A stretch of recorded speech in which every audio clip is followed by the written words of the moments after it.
सिकंदर बख्त ने जो एक बात की है वो एक बहुत ज़्यादा अलार्मिंग, और जो आज के टेस्ट मैच में जो हाल हुआ है वो उस हवाले से जो उन्होंने एक खदशा कह सकते हैं ऑफ द रिकॉर्ड जो जाहिर किया है। आज जो निजी चैनल पे उन्होंने कहा है कि जब मैं गैलरी से गुजर रहा था तो वहाँ से मैंने जब सुना कि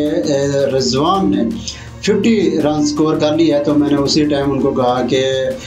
ये अब आउट हो जाएगा। मैंने रीज़न तक बताई। अब मैं क्योंकि ऑन एयर बैठा हूँ, वैसे मैं ये बात नहीं ऑन एयर कह सकता, लेकिन उन्होंने अंदर खाने में वो मैसेज दे दिया है कि भाई मेरा अपनी परफॉर्मेंस से ताल्लुक़ है रिजवान साहब का, और ना कि मैच के हवाले से या टीम के हवाले से मेरा कोई लेना देना है। इस तरीके से अगर आज के जो हार के ऊपर सवालात, जहाँ हज़ारों सवालात उठ रहे हैं कि जो कह रहे कि वर्ल्ड टेस्ट चैम्पियनशिप में ये खेलेगी और क्या क्या इस तरह के ख्वाब जो सजा रही थी पीसीबी, और उसके बाद जो वो ख्वाब चकनाचूर हुआ वो आपके सामने है कि होम ग्राउंड में और ऐसी पिच के ऊपर जहाँ पे कह रहे थे कि कुछ भी नहीं है, कोई यहाँ पे बैट्समैन के लिए जो साजगार है और बॉलर्स के लिए मार धाड़ है, और यहाँ पे एक तरफा जब पाकिस्तानियों ने साबित किया कि नहीं यहाँ पे मार धाड़ नहीं, यहाँ पे ये बैटिंग पिच नहीं है, ये बॉलिंग पिच है। और उसके साथ साथ जो शान मसूद की प्रेस कॉन्फ्रेंस है वो उसने भी काफ़ी सारी चीज़ें जो अयां की हैं कि यहाँ पे एक तो प्लेयर्स को वो कवर करते हुए नज़र आए, और जो उनकी जो प्रेस कॉन्फ्रेंस में जो मेन चीज़ थी ना, उन्होंने 3 से 4 चीज़ें मेन उन्होंने जो बताई हैं कि हमारी हार की जो वजह बनी। एक तो हम कंडीशंस को सही तरीके से अंडरस्टैंड नहीं कर पाए। मैं अगर यहाँ पे एक अपना पर्सनल ओपिनियन दूँ तो ये इसमें कोई ऐसी बात नहीं है, क्योंकि आपका होम ग्राउंड है, 10-12 दिन से आप वहाँ पे प्रैक्टिस भी कर रहे थे, और वो एक मेहमान टीम है, आपकी कंडीशन से उस तरीके से अवेयर नहीं थी। और सेकेंडली अगर बात की जाए बांग्लादेश की तो वो टेस्ट रैंकिंग में या ओवरऑल उनका टेस्ट एक्सपीरियंस है एज़ कम्पेयर टू पाकिस्तान कह सकते हैं कि ना होने के बराबर वाला सीन है। लेकिन पाकिस्तानियों ने साबित किया नहीं, जहाँ हम वर्ल्ड कप में फर्स्ट टाइम खेलने वाली यूएसए की टीम से हार सकते हैं तो बांग्लादेश से क्यों नहीं। आज जो इबरतनाक शिकस्त हुई है इसके ऊपर पूरी कौम हैरान है, और हर किसी की ज़बान पे यही है कि जो पोस्टमार्टम होना था उसका क्या बना, और पोस्टमार्टम सरकार जो है वो अब क्या इसके ऊपर उनकी स्टेटमेंट आएगी। अभी तक तो उनकी अगर ट्विटर की बात की जाए तो उन्होंने मुबारकबाद दी है बांग्लादेश को कि ये तारीखी जीत है, लेकिन अब खिलाड़ियों के ऊपर क्या होगा आप देखते हैं। इसके ऊपर जो उनका एक्शन कह सकते हैं, लेकिन फ़िलहाल उनकी तरफ से एक्शन कोई भी लेने के मूड में वो नहीं है। उन्होंने बेस्ट विशेस दी हैं कि अपकमिंग जो मैच है उसके ऊपर आप कंसंट्रेट करें और जो रिज़ल्ट हैं वो एक तरफा चेंज करें। अदरवाइज़ आपके सामने है जो पाकिस्तान की poor captaincy, poor bowling, poor batting, poor एक टीम जो कह सकते कोऑर्डिनेशन है वो देखने को मिली है। बाबर साहब,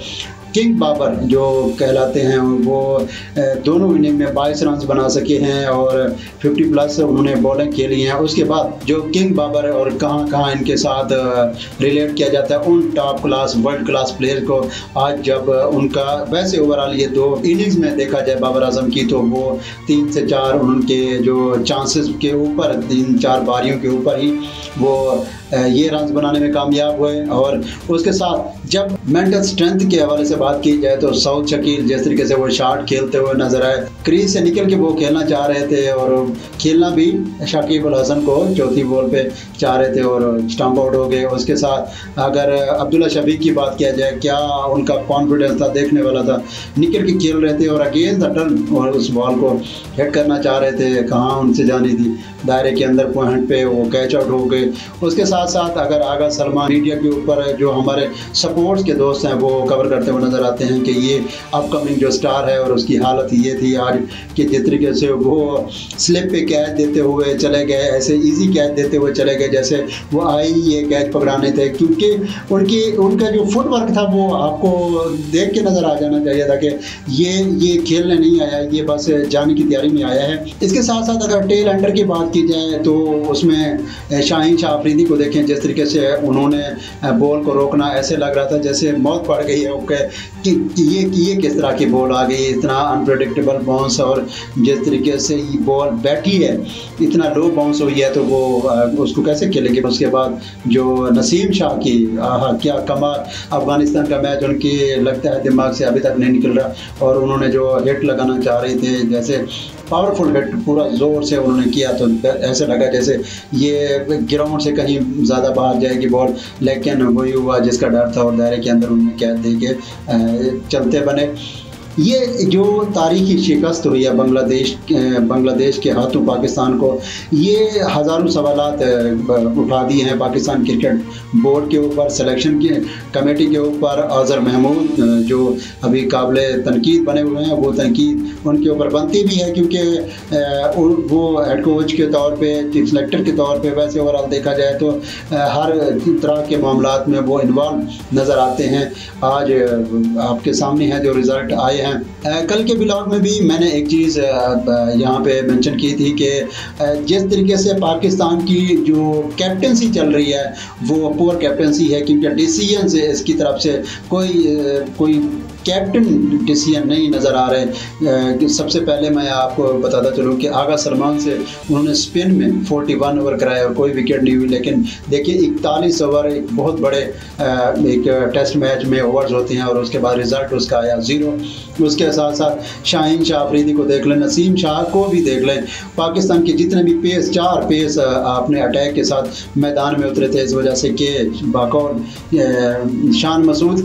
के ये ग्रासी पिच है और ये सूट करेगी फास्ट बॉलर्स को, और ये मैदान में उतरे थे शाहीन शाह अफरीदी को लेके,